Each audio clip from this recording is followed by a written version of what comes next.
quieter right now, and that is because they are not in session. Colorado is one of 40 states in the country with a part-time legislature. By the Colorado Constitution, the House and the Senate, they can only meet for 120 days every year. That is so for two reasons. One, it's very geographically large state. Also, there's no air conditioning here in Athens. It gets very warm in here in summer months. Now, we're not going to see much on the second floor since it is mostly offices. We'll go up to the third floor in a couple minutes. Get a great view of the House and Senate and galleries. But there are two things I'd like to point out here on the second floor. One of them is that stained glass window, just right over there. That is one of 33 stained glass windows in the building. And it depicts Emily Griffith. She was very prominent in the development of education in our state. Griffith was originally born in Nebraska. She became a school teacher at the age of just 16. In 1894, she moved from Nebraska here to Denver and started teaching in Denver public schools. By 1960, though, she moved to Yes and formed her own school called the Emily Griffith Opportunity School. And she called it that for a couple of reasons. First is that at this time, Colorado had already developed a lot of its educational systems for kids, public schools and whatnot, but there were still not many educational opportunities for adults. So that's a lot of the gap that Griffith wanted to help provide for. Additionally, she did not roll much money herself, so she wanted it to be a very affordable school. In a place where Coloradans of all backgrounds could continue their education. It was tuition free until about the 1990s. They're still open today. It's now the Emily Griffith Technical College. They have a couple campuses in and around Denver. So we have Griffith Court there to commemorate her contributions to education in our state. For that, next though, just behind this Griffith portrait, and around the corner over there is the old Supreme Court chambers. That's the other thing on the second floor I want to show you guys. So we'll head over there and just around the corner.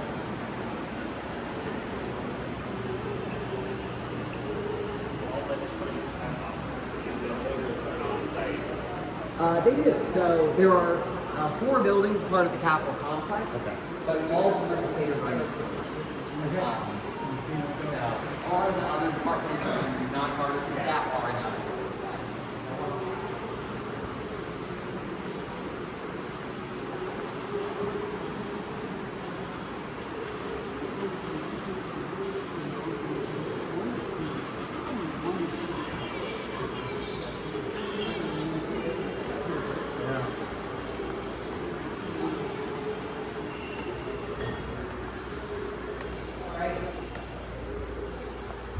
Behind me here is the old Supreme Court chamber. It is locked today, so we can't go in, unfortunately. But there are 5 sets of windows. You're welcome to look through any of these 5 and take a look on into the room.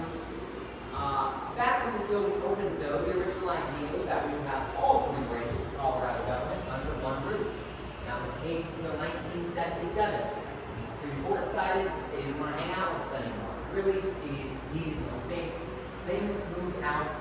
They moved into their current building in 2013, called the Ralph Carr Judicial Center, named for Governor Carr, where they moved upstairs. Since they moved out, this room is still in use. It's now a committee room. House and Senate committees meet in rooms like this all around the building.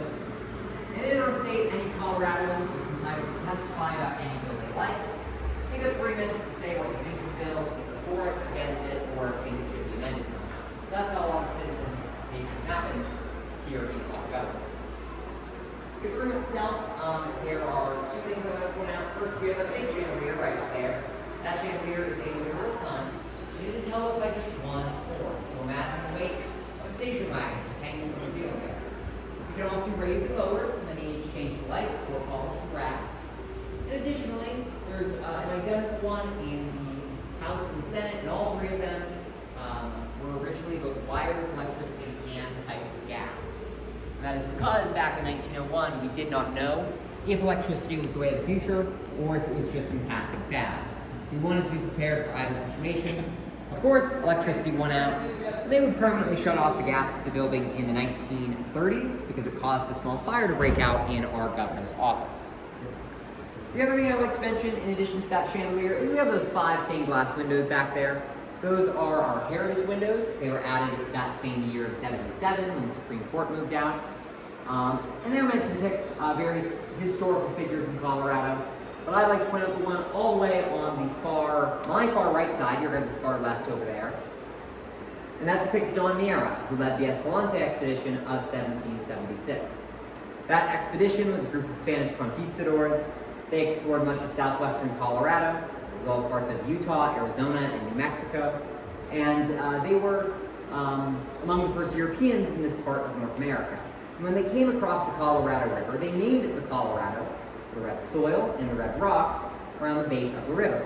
Of course, Colorado in Spanish literally means colored red. When we became a territory in 1861, there were a couple different names considered. We could have been Jefferson, we could have been Idaho, we could have been Pikes Peak. Unfortunately, they settled on Colorado for the name of our territory, and later on our state as well. Named for the Colorado River here in our Rocky Mountains. Any questions, though, about the old Supreme Court here? No? Alrighty, we'll head on up to the third floor in just a moment. I'll just offer one more time, if anybody, because I know the altitude can get some people prefer to use the elevator, just take a left and keep heading all the way down the hall. Just click 3 and I'll meet you guys upstairs. If you'd rather use the stairs, they're just right around the corner. There's a US and Colorado flag. We'll head up that stairwell just by those 2 flags. So we're going to start heading right over this way.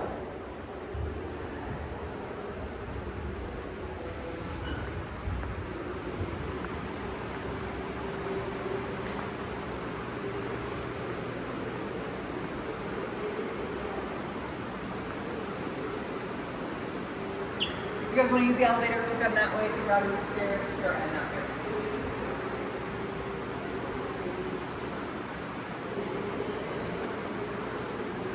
Does the governor have power to call the legislature for more in an emergency basis? He does, yeah. So the legislature doesn't have to do anything if he does. Oh.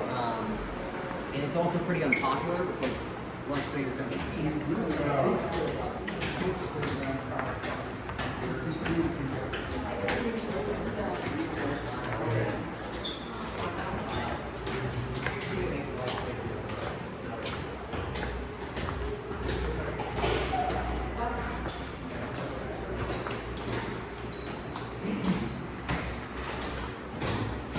I'm a school teacher, so I'm a stickler for softball.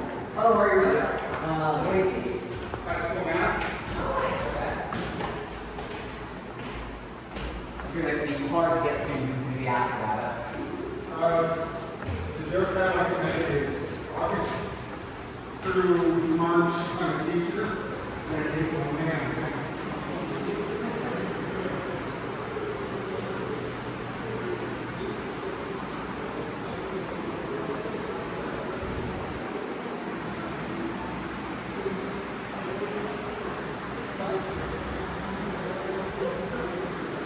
Folks, we're going to be heading on this way. We'll go on to our house next.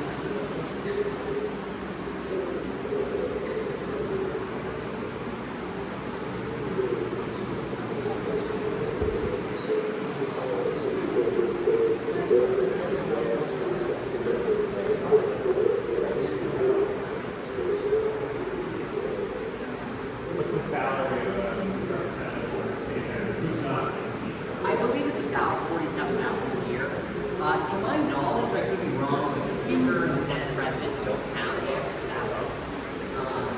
Some of the more rural members who are from Denver do get an extra per diem for travel. It would include the House Speakers and Chiefs from the rural districts, but How do most of them handle housing during the session? so about half of Coloradoans live in Denver. Right. So most of the representatives just drive to work every day. Yeah. But a lot of them will get hotels if they're from more rural parts of the state in Denver, and then be here Monday to Thursday or Friday, and then drive home for the weekends. Alrighty, folks, we're going to go on into our house gallery next. When we go into our house, just 2 decorum rules. Please no eating or drinking in the house. Just keep those lids closed.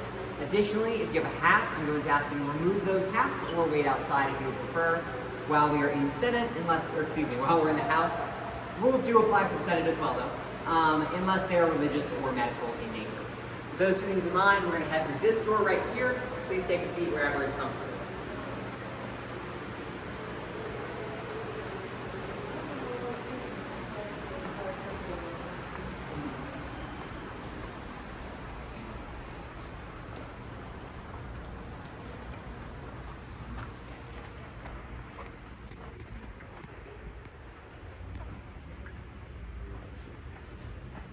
Excuse me, can I keep it?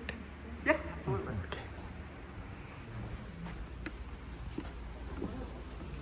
Feel free to take a seat wherever is comfortable for you. You can sit down here, right here, wherever you like. Welcome to the Colorado House of Representatives. This is the largest room in our state capitol. And of course, the 65 members in our state house, they sit at these desks right behind us here. Those desks are original to the building. Towards the bottom, though, there's a little sliver of wood, slightly different color than the rest of the desks. And that is because as time went on, people kept complaining about, hitting their knees on the desks. So they literally raised them up a couple inches to help solve that issue. Next to each desk, there's a filing cabinet. Those are very much not original. Back when the building opened, we had spittoons for chewing tobacco located next to each desk. Fortunately, they got rid of those. It's a little bit more sanitary down there. But every now and then you'll see a legislator bring a spittoon in and stuff, just for the fun of it. We have a podium with 2 microphones for debate and discussion. A longer desk for our clerks, who are the unelected staff that work hard to keep everything running smoothly. And then the tallest podium in the back is for the Speaker of the House. Our current House Speaker is a woman named Julie McCluskey. She is from Dillon, Colorado, up in the mountains. And of course, she decides what the agenda is and who is speaking when. And then you can see, I'll point out since somebody asked, but right above that is the Colorado flag with 3 stripes on our state flag. And it's supposed to look like the landscape of the state. So you have kind of blue sky on top, on the mountain, or on the bottom is our mountains, also in blue, and then the snow on top of the mountains in the middle. And then we have a C. I'll let you guess what that stands for in the middle. It's red, since our name does mean colored red. And then we have that gold disc in the middle. That is for our state's gold industry. The gold on top of the state capitol's dome, as well as the 300 years of sunshine here in Colorado. And then in addition to all that down here on the House floor, we of course have where we are right now in the gallery. This gallery, by state law, must be open to the public whenever the House is in session. The same is true of our Senate. So that way Coloradoans can come in and see what our government is doing. With the room itself, there are 2 things I like to point out. First off, we have all these windows over here. They are mostly kept clear. That is because the house faces west. And anytime you are here in Denver and you want to know what direction you are facing, mountains will be to your west. So we want to keep that view clear for our representatives. We only have the 1 stained glass window. It's of a guy named Barney Ford. You know, if they're covering the mountains for him, he was probably important. Barney Ford was born, though, in 1822 as an enslaved man in South Carolina. He escaped slavery through the Underground Railroad. He lived in Chicago for a time, then in Nicaragua. And then in 1860, he moved up to Breckenridge, Colorado, and got involved in gold and silver. Now, he was not a miner himself. He did what was known as mining the miners. He provided goods and services to these miners. Through those ventures, he became one of the wealthiest people in the Colorado Territory. At various points, a barbershop, a hotel, a restaurant, other businesses like that. And he used his money to influence politics. Now, in 1873, Colorado first applied for statehood. And of course, we needed a state constitution. The territorial legislature met and they came up with the first draft. But that first draft only guaranteed the right to vote to white men in the state. Now, Ford is a black Coloradoan. He was, of course, very opposed to this. And he used his money and his influence to hold up Colorado's statehood until that was changed. He was successful in that effort. And from the moment that Colorado gained statehood, all men, regardless of their race, were entitled to the right to vote here in Colorado. And that is Ford's legacy in our state and why he stands above our House of Representatives. Now, unfortunately, women could not vote when we became a state. We were, however, arguably the first state where women won the right to vote, and that happened in 1893 through a popular referendum.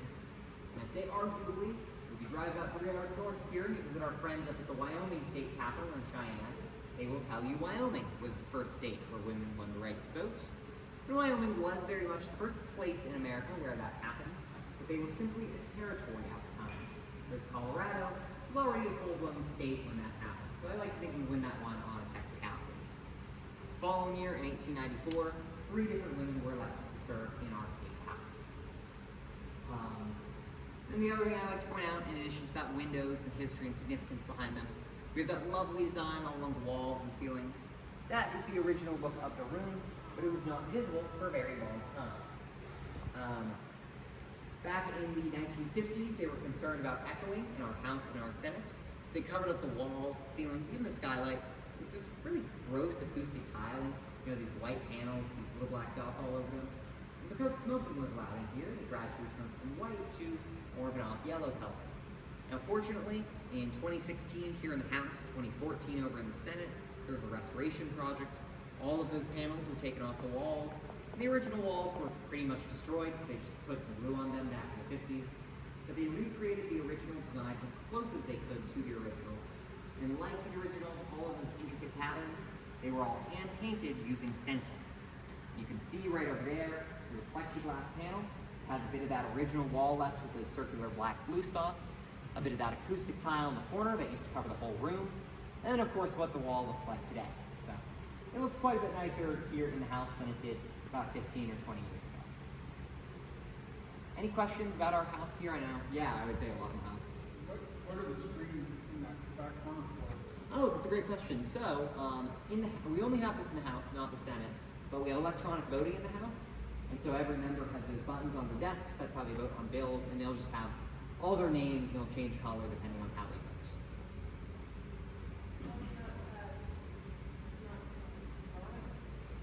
Sorry? It's not really anonymous? It is not. So for every vote of final passage, some votes, like amendments, they'll just call yeas and nays, and it will be more or less anonymous. But any bill of final passage, they take every member's vote, and they'll be posted on the General Assembly's website. Oh, okay.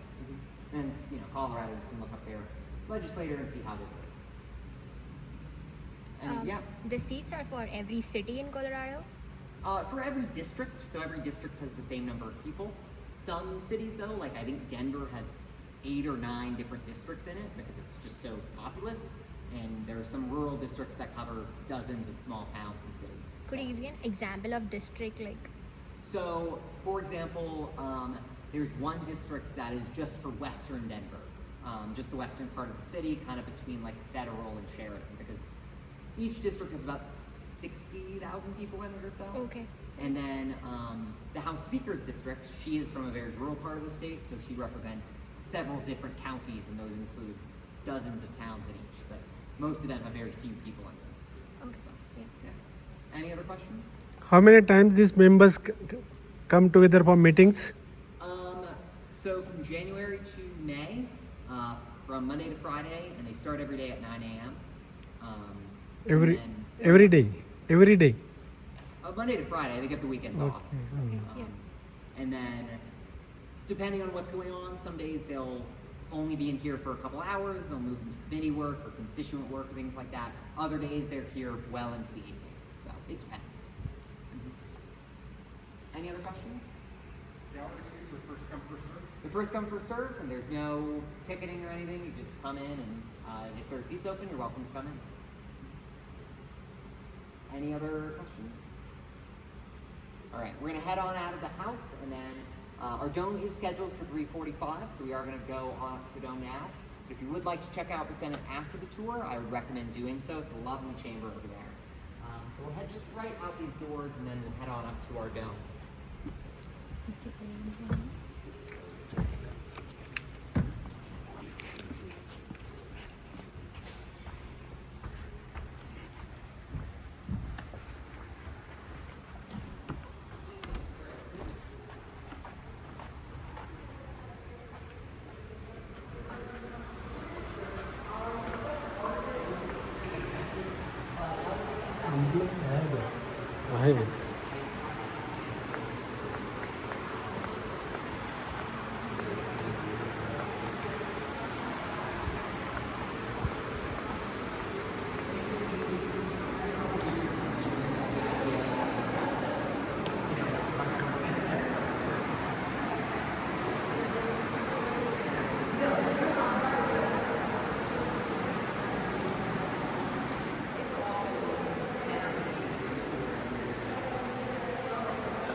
All right, we're gonna go up to our dome next, which is right up there. That will be the last stop of the tour.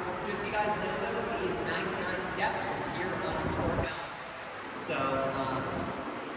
if you don't want to, or don't feel comfortable, or aren't able to do those 99 steps, you absolutely have to. You're welcome to leave and explore the rest of the building. And we also have a jump down here and just on the other side of this wall here. And that is the alternative that we offer to the dome if you don't prefer. If you do feel up to it, I would highly encourage you to come along with me to the dome. It's a lovely view in the city of Denver and the Rocky Mountains. So if you feel up to it, we're going to start heading just over this way.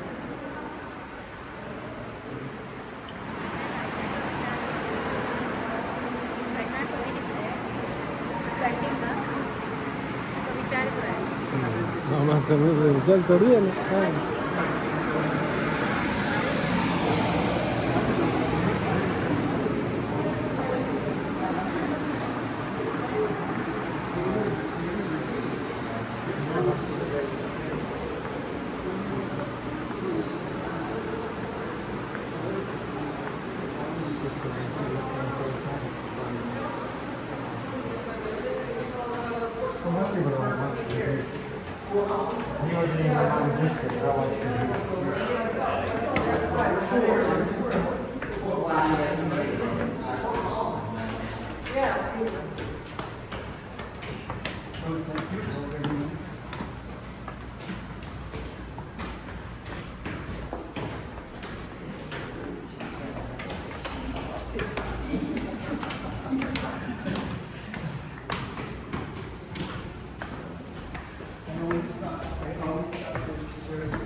Oh, that's fine, that's fine.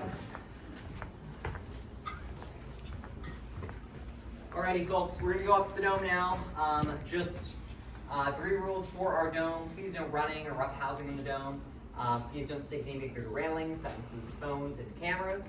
They will break if you drop them. It is over 100 feet. I don't really care if they break. I'm more concerned about the health and safety of those down below. Then additionally, please don't stick your head through the railing. I've seen full-grown adults do this before, and I've seen people get stuck. So please, don't be that person. And the last thing, you are more than welcome to go outside if you would like to. Just please know, if you are taller than about 5'6", you are taller than the door is. So just please keep that in mind and try not to hit your head. With those 3 things in mind, all open the door here. I will be the last person to go up, just to make sure everybody gets up safely. And then whoever wants to lead the way, feel free. I won't lecture or anything. Just let me know if you have any questions. And enjoy. Let's try that one more time. Is my case okay, or do you want to go ahead and?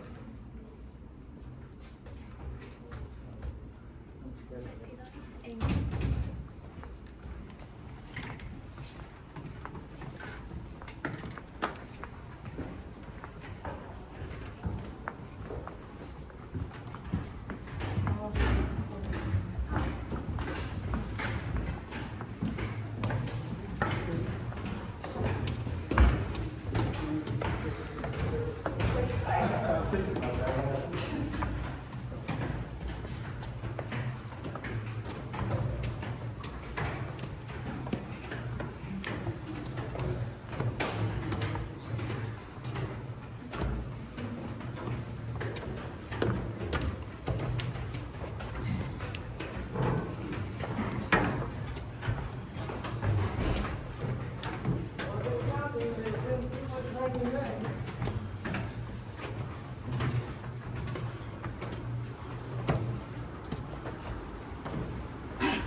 that was a while ago. That was back in 2012, 2014. Thank you very much. Yeah, of course. You're very welcome.